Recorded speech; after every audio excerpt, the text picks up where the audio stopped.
Harome tian zai re sola kathir tange kadi tualena kasui lung len tralai bandena orome zin kian zai re sola kadi khan ngayanin han thir ve mo silung len hian min don ve om sia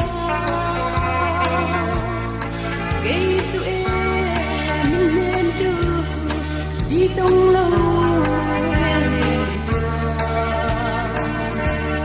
silung len ni ka chia re chi Harome tian zai re sola